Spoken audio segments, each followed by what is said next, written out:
have great satisfaction to find that your highness is so ready and willing to give us such assistance as they have related to us. We have great reason to believe we shall be every day in a worse condition than we are, and less able to defend ourselves, and therefore we do earnestly wish we might be so happy as to find a remedy before it be too late for us to contribute to our own deliverance. But although these be our wishes, yet we will by no means put your highness into any expectations which might misguide your own counsels in this matter, so that the best advice we can give is to inform your highness truly both of the state of things here at this time and of the difficulties which appear to us. As to the first, the people are so generally dissatisfied with the present conduct of the government in relation to their religion, liberties, and properties, all of which have been greatly invaded, and they are in such expectation of their prospects being daily worse, that your highness may be assured there are 19 parts of 20 of the people throughout the kingdom who are desirous of a change, and who, we believe, would willingly contribute to it. That was an extract from the letter to William, inviting the Dutch Prince William of Orange to invade England and overthrow King James II. Written by 6 members of Parliament and a bishop, known as the Immortal Seven, and I'm sure they hoped they were so, given the unpleasant manner with which traitors were treated by 17th century monarchs. The letter was issued on June 30th, 1688. It outlines Parliament's grievances against the king, especially his Catholicism and decadence, and suggests that James's newborn son, a Catholic heir to the throne, is illegitimate. Heady stuff. James certainly did little to dismiss fears of a dynastic Catholic tyranny. Aggressively emulating the absolutist King of France, Louis XIV, James dissolved Parliament shortly after his ascension in 1685, right after the death of his brother, the restored Charles II. And he never recalled Parliament. He claimed the right to dispense with any laws he didn't like. He suspended anti-Catholic penal statutes and instituted a standing army, and this ran against the norms of English liberty. Icing on the tyrannical cake, the army had a large Catholic officer corps. Such a military presence confirmed fears that James intended to wrest England back to Rome by force of arms.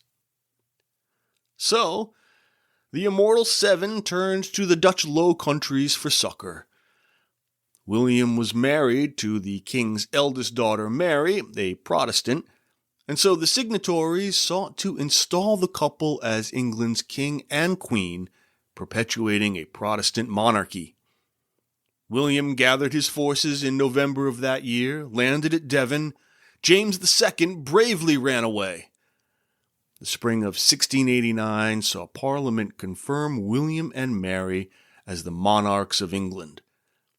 This largely bloodless coup has gone down in history as the Glorious Revolution. A rather Whiggish term to my mind, but it's the one with which we're stuck. Hello and welcome to the Classic English Literature Subcast, where a little more rhyme gets a little more reason. Why am I talking about the Glorious Revolution today? It's a fair question, dear listener. I do so for a couple of reasons. One, it's a terribly significant historical event, and we're at about this point in our main survey of English literature. Two, here in the good old US of A, it's the 4th of July, when we Americans celebrate our emancipation from Mother England by eating too many hot dogs and drinking too much watery beer. Well, what's Billy the Orange got to do with American independence? Well, another fair question. Loyal listeners may recall that on a previous 4th of July, I outlined the Tudor roots of American independence. Now, these mainly involved the political implications of Henry VIII's break with the Roman Church and Martin Luther's theology, which stressed individual conscience. Today, I want to look at the Glorious Revolution in similar terms, how it transformed England into a constitutional monarchy by elevating the power of Parliament, in effect, transferring a great deal of authority from the king or queen to the legislative body that, putatively at least, represents the people. Like Thomas Jefferson's Declaration of Independence some 90 years later, the Immortal Seven's invitation to William rests upon, in addition to Lutheran individualism, the philosophy of John Locke, which we discussed a few episodes ago. Now, in fact, Locke wrote his influential 2 treatises on government to justify William and Mary's enthronement. Briefly, Locke argued against the divine right of kings. He advocated a limited monarchy subject to a system of laws enforced by a parliament. Now, he rooted this in a social contract theory, which asserted each individual person's natural rights to life, liberty, and property, which governments are bound to preserve and protect. Now, should they fail to do so, the people have the right to abolish such governments. Now, note the assertion in the letter to William that the, quote, people are so generally dissatisfied with the present conduct of the government in relation to their religion, liberties, and properties, all of which have been greatly invaded. It's very Lockean language. But while I do take a historical approach to literature on this show, it's not really my main focus, so I'd like to take a look at the strange and all but forgotten poem that comes from this political upheaval. It's by Nahum Tate, an Irish-born writer, and we looked at him at a Christmas episode a little while ago. He's the fellow who wrote the first Anglican Christmas carol. And yeah, he's the royalist toady who rewrote Shakespeare's King Lear with a happy ending. The poem for today's chinwag is called Panacea, and it's all about tea. Yes, tea. That delightful potable which is now almost a metonym for English culture itself. According to scholars Mark Manellis, Richard Colton, and Matthew Mauger, Panacea is the earliest example of what they call a tea exaltation poem. I didn't even know there was such a thing as tea exaltation poems. But I'm very glad to have discovered this one first. I'd hate to have erroneous expectations should I come across any further tea-based verse.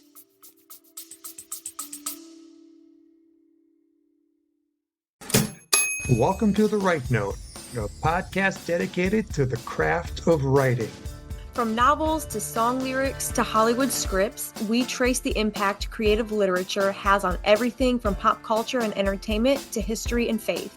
I'm J. Ryan Fensel. And I'm Kira F. Jacobs. Indie authors and father and daughter. Through tips, picks, and top 5 lists, author interviews, and industry news, we bring a fresh and fun perspective to writing and storytelling, all completely free. Listen to The Right Note on your favorite streaming platforms. Just search for The Right Note podcast and subscribe.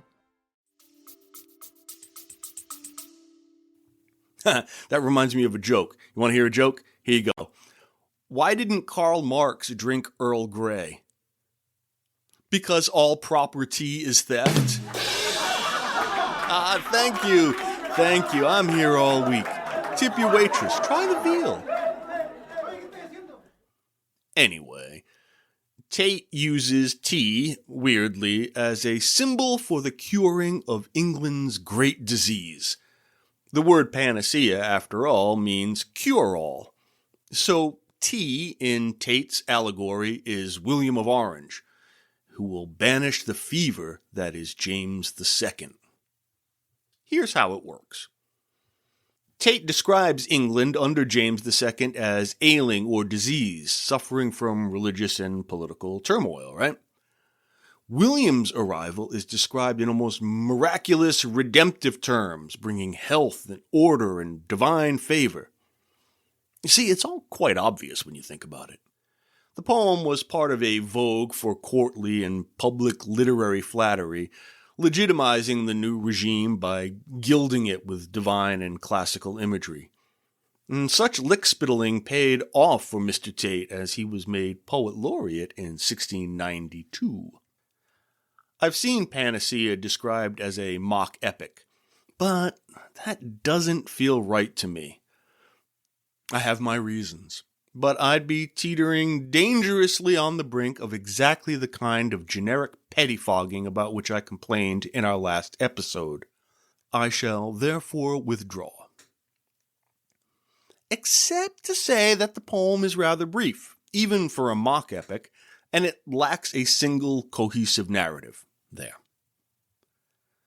Tate does write in heroic couplets, which lends some grandeur to the verse, and of course, lays on the elusive classicism with a trowel. The poem is divided into 2 cantos. A canto is just a fancy way of saying section of a long poem. Comes from the Italian for song, canto. Dante called them cantos in the Divine Comedy, and Spenser in the Faerie Queene. In a frame narrative, Canto 1 tells a story of the tyrant King Kai in China who, quote, profaned the throne, ill-boding signs foreran, and dreadful prodigies his reign began, his monstrous reign, which justly you may call the most amazing prodigy of all.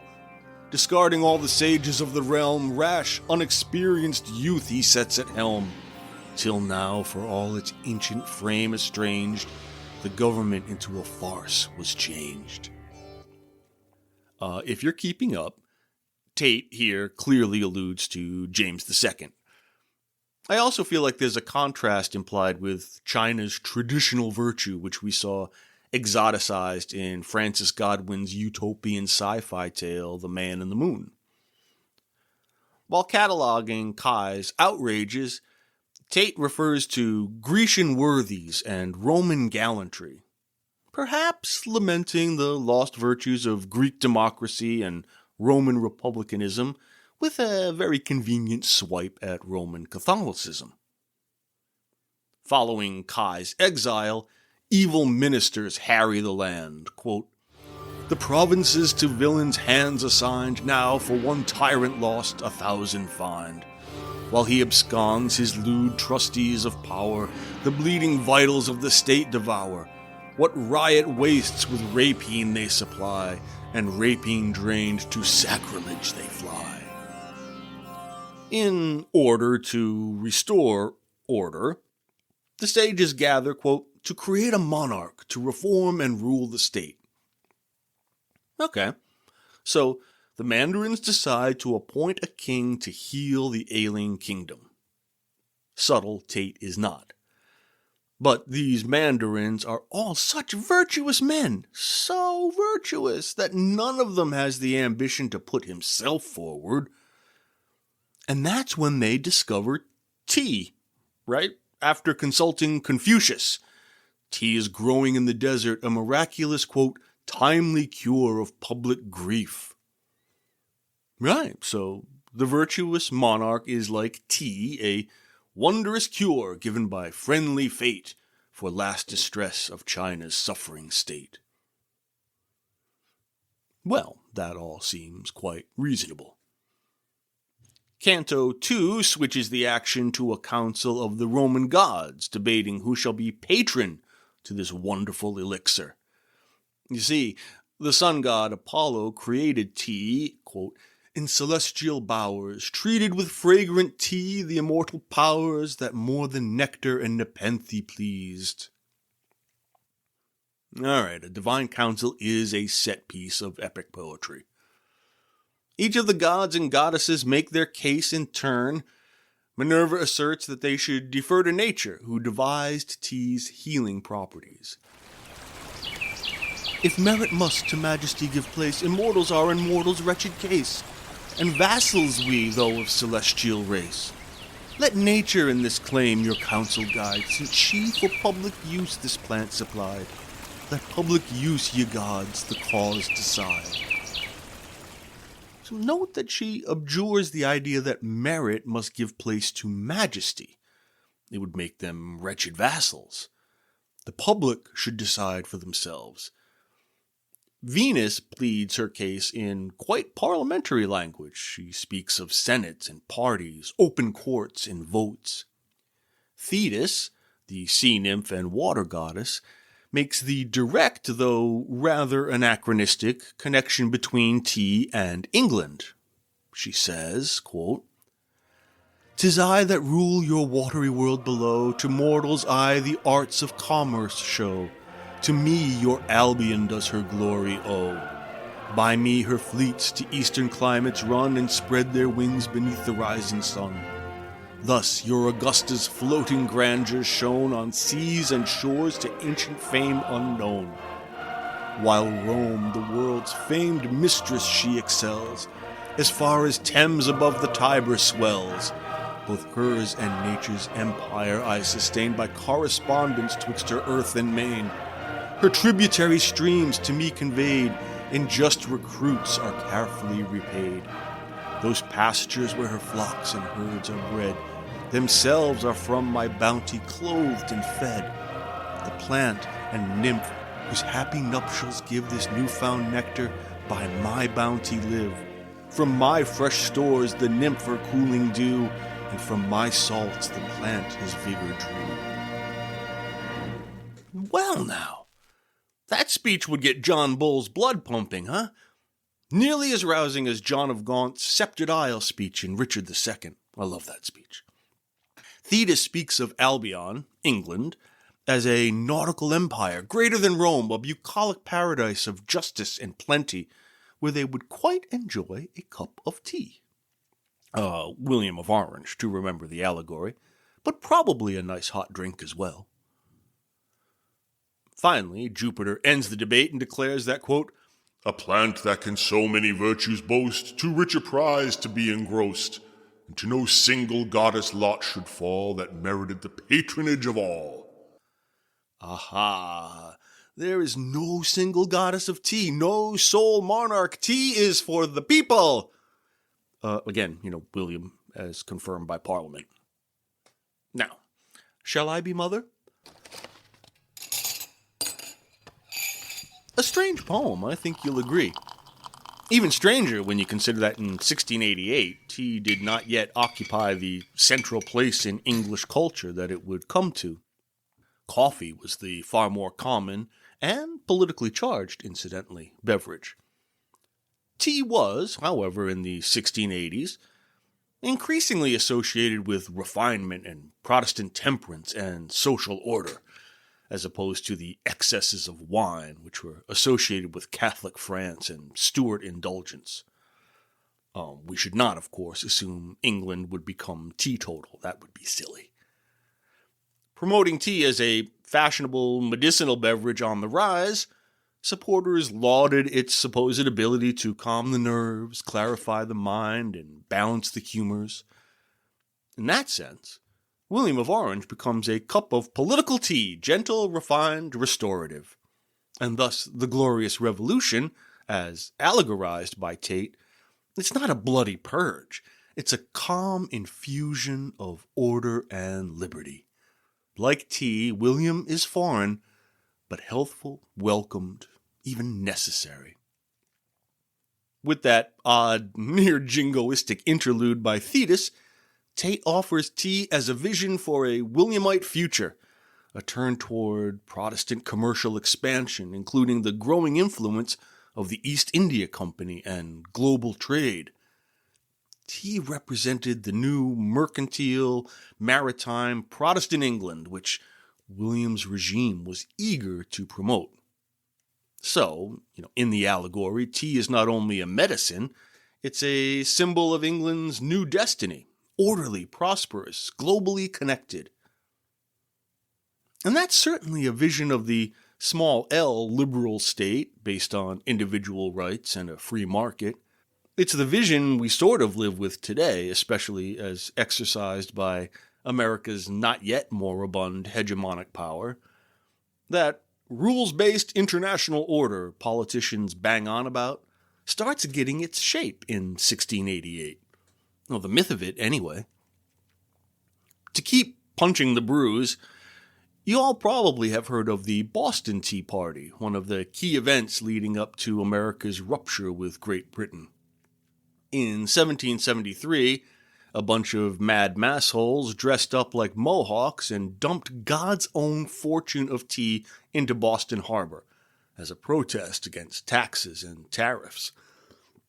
We remember it as the first aggression against taxation without representation, sticking it to the man, right on.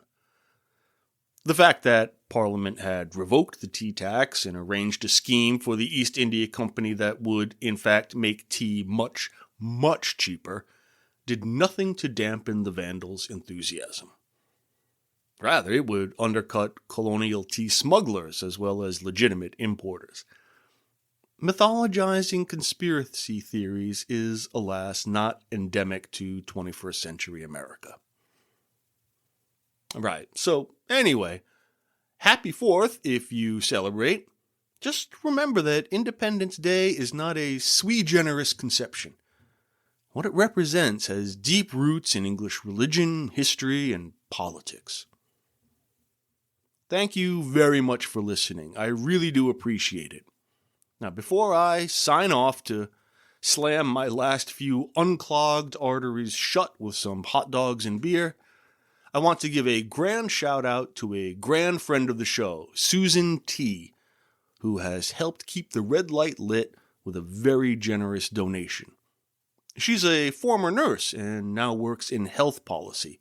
Such noble work, Susan. Thank you for your gift and for your service. Why, thank you.